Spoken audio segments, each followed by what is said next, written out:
Cobá es un yacimiento arqueológico de la cultura maya precolombina. Se localiza al sureste de México, en el territorio que hoy es el estado de Quintana Roo, unos 90 kilómetros al este de Chichén Itzá y unos 40 al noroeste de Tulum. El significado de Cobá podría ser de cob, lo que tiene humedad, o musgo, y a o ja, agua, es decir, agua con musgo o humedad de agua. Probablemente también signifique agua turbia, por la proximidad a unos pequeños lagos con un color muy turbio. Otros autores investigadores del Instituto Nacional de Antropología e Historia proponen traducciones distintas al término Cobá, tales como agua de las chachalacas, pues cob es el nombre de esa ave de la región. Diente de tusa también del maya co, diente y ba, tusa, o agua abundante de cob y ja, agua.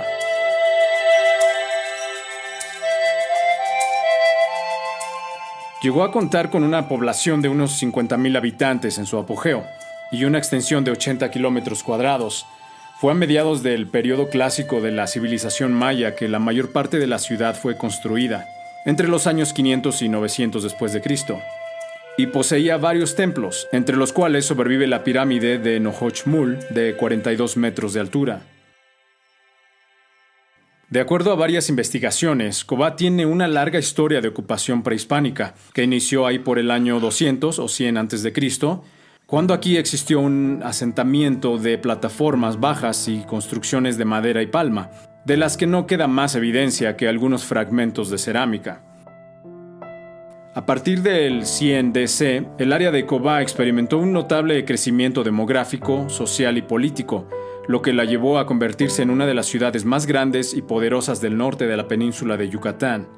Se cree que entre el año 200 y 600 DC, la ciudad de Cobá ejerció un amplio control territorial, que le llevó a dominar todo el norte del actual estado de Quintana Roo y aún ciertas porciones del oriente de Yucatán.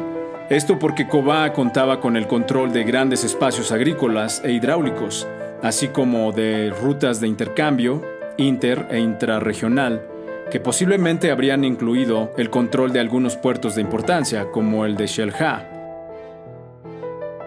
También se cree que en este tiempo, Cobá habría mantenido estrechos contactos con las grandes ciudades de Guatemala y el sur de Campeche y Quintana Roo, como Tikal, Calakmul o Sibanché, por mencionar algunos, y que para mantener su poder habría establecido alianzas militares y matrimoniales al más alto nivel. En este sentido, cabe mencionar también la existencia de arquitectura de tipo teotihuacano, que documentaría la existencia de vínculos con el centro de México y su poderosa metrópoli del clásico temprano, Teotihuacán. Después del año 1000 DC, la ciudad perdió importancia política, aunque parece haber conservado su importancia simbólica y ritual que le permitieron recuperar cierta jerarquía entre los años 1200 y 1500. Cuando se construyeron diversos edificios ya dentro del estilo costa oriental. Sin embargo, las dinámicas económicas de estos tiempos parecen haber estado fundamentalmente centradas en los sitios costeros, por lo que Cobá habría pasado a ser una ciudad de segundo orden. Al momento de la consolidación del control español de la península, aproximadamente hacia el año 1550, Cobá se encontraba totalmente deshabitada, y no fue sino hasta la llegada de John Stevens y Frederick Catherwood hacia mediados del siglo XIX que la ciudad vuelve a ser mencionada. La ciudad está estructurada a partir de grupos arquitectónicos que tienen que ver con su cronología y su función urbana. El grupo Cobá es de carácter residencial, en tanto que otros son más bien como de función ceremonial y funeraria, como el grupo Macanchoc.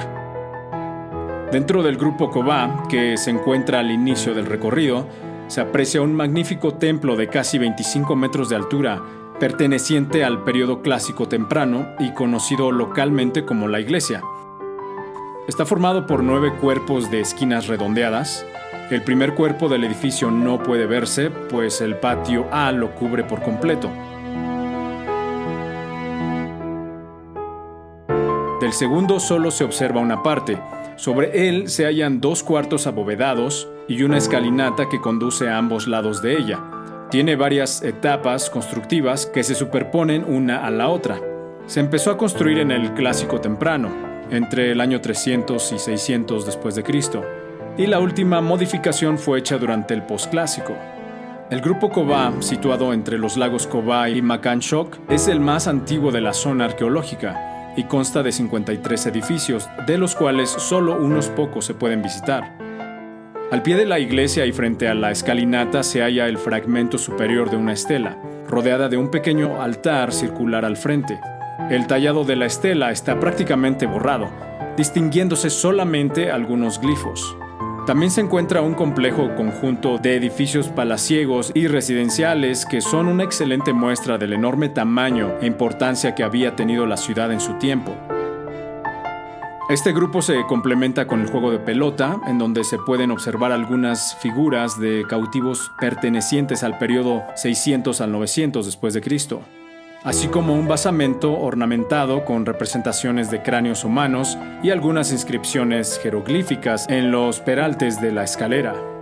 Le sigue uno de los juegos de pelota con los anillos de juego grabados con el símbolo de Venus, el cual se vincula con la guerra, el sacrificio y la muerte. También hay un extenso patio con edificios alargados. En algunos destacan restos de pintura mural.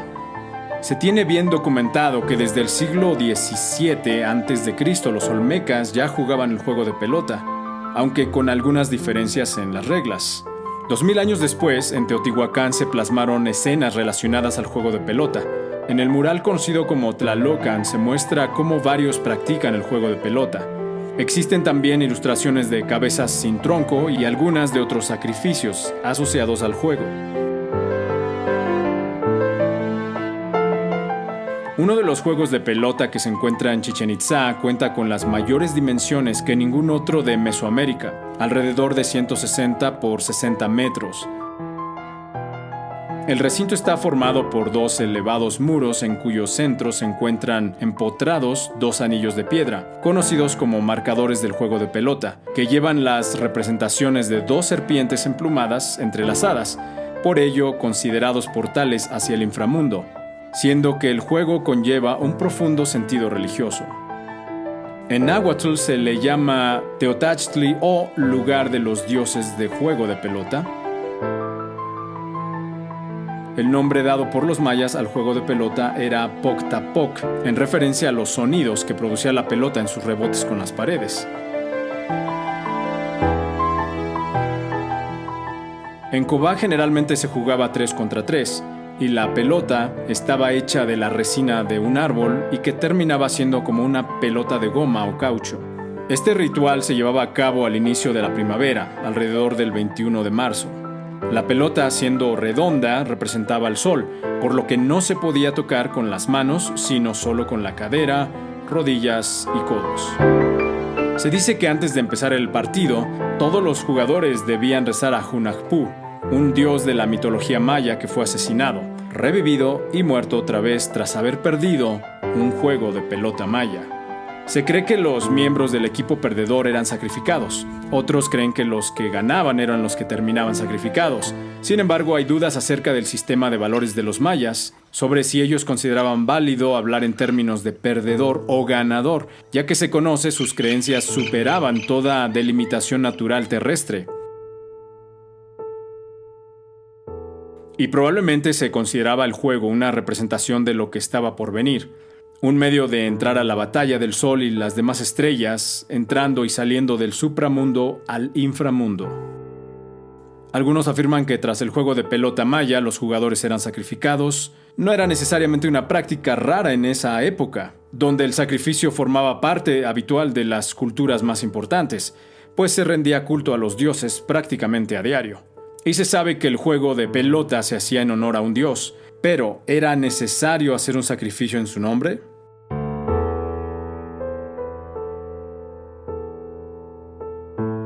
Realmente no podemos ni afirmar ni negar esta creencia, puesto que no hay datos confirmados al respecto que nos permitan posicionarnos ni de un lado ni del otro.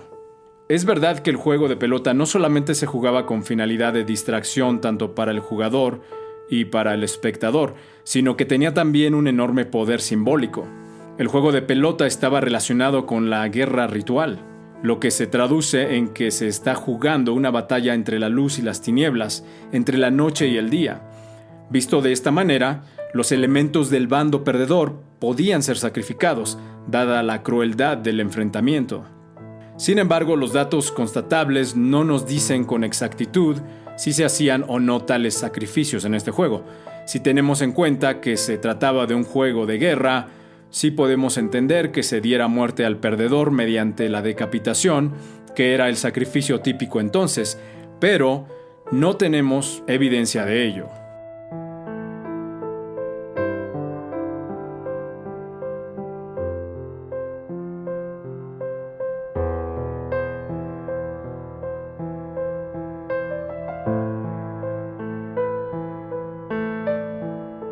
Continuando con el recorrido, encontramos el inicio de Sacbé, o Camino Blanco 1, que ya no luce para nada como lo hacía en aquel entonces. Aunque la principal función de los Sacbés era conectar los asentamientos del imperio, estas vías también tenían un significado espiritual y mitológico.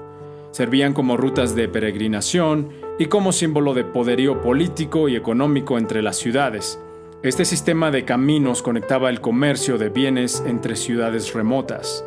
Los Sacbés estaban construidos en piedra, con un núcleo relleno de piedras grandes y grava en la superficie. La superficie del camino estaba recubierta con una capa de estuco blanco, lo que equivalía al pavimento como hoy lo conocemos. Un Sacbé de 100 kilómetros comunica a Cobá con Yashuná. También por este se puede llegar al grupo Nohochmul, en donde se encuentra uno de los edificios más altos de toda el área maya, conocido precisamente con el nombre de Nohochmul, o Gran Montículo en maya. Es un enorme basamento de más de 30 metros de altura, sobre el cual se conserva un templo perteneciente a una etapa constructiva posterior y que termina siendo de una altura total de 42 metros. El Nohochmul fue construido durante el periodo clásico temprano, es decir, entre el 200 y 600 después de Cristo. Seguramente por su importancia política y simbólica, al edificio le fueron adosados diversos elementos constructivos, el último de los cuales es el templo que se conserva en la porción superior del basamento y que corresponde al estilo arquitectónico costa oriental, que pertenece al periodo de 1200 a 1550 después de Cristo. En el grupo Nohochmul existe una construcción de volumen aún mayor. Se trata de la Gran Plataforma, un edificio de casi 30 metros de altura y 110 por 125 metros de lado, que lo convierten en un basamento de mayor volumen en todo el noreste de la península de Yucatán. Desafortunadamente no se ha explorado, pero es muy interesante observar sus impresionantes dimensiones que posiblemente correspondan a una obra que jamás se terminó, puesto que no se han encontrado restos de ninguna construcción en la parte superior.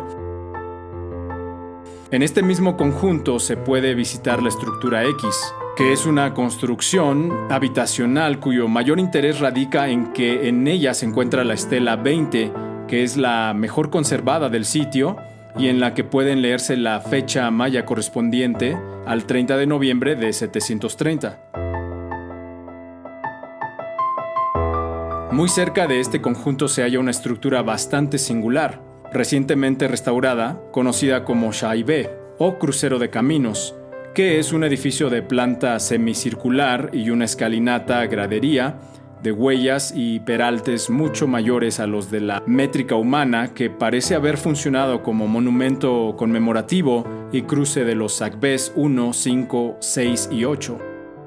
Al sureste del Nohochmul se encuentra un conjunto de edificios construidos durante el periodo posclásico tardío, conocido con el nombre de Grupo de las Pinturas, en alusión a algunos fragmentos de pinturas murales que se conservan en el interior del pequeño templo principal del grupo. Sus dimensiones son muy modestas en comparación a las impresionantes proporciones de otros edificios del sitio. Sin embargo, este conjunto es relevante por agrupar algunas de las construcciones más tardías de Cobá, las cuales fueron edificadas con los sillares y materiales constructivos de otros edificios más antiguos. El último de los grupos es el Makan Shok, que está constituido por un conjunto de plataformas bajas con pequeños templos y altares, la mayor parte de los cuales está precedido por estelas conmemorativas de diversos eventos relativos a la vida y actividades de los gobernantes de Kobá, algunos de ellos mujeres.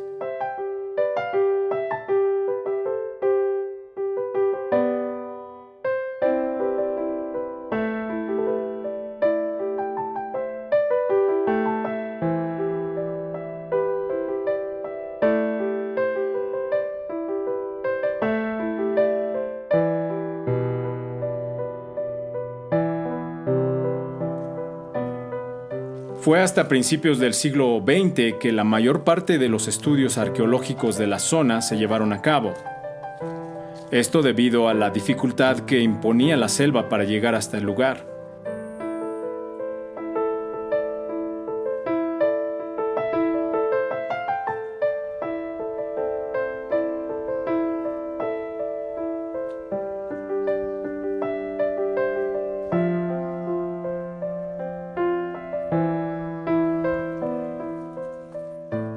En 1972, el Instituto Nacional de Antropología e Historia comenzó a desarrollar la zona y construir accesos para investigadores y visitantes.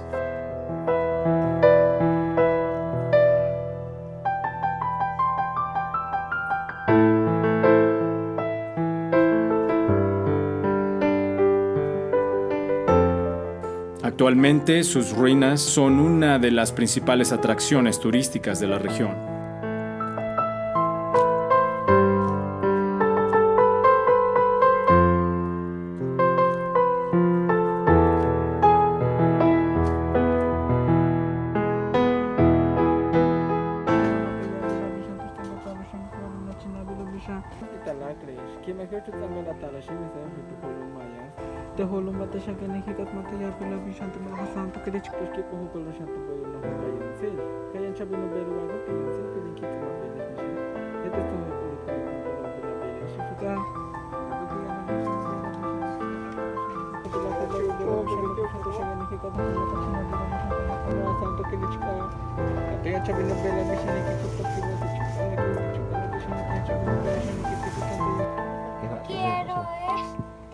Este es picante. Picante. Eso no pica, mamita. ¿No toca? Ah, No, ok. esto sí es picante. Ah, ok. Sí. Eso es picante. No es picante precisamente. Eso está,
Si te gusta este tipo de contenido, por favor considera suscribirte a este canal y muchas gracias.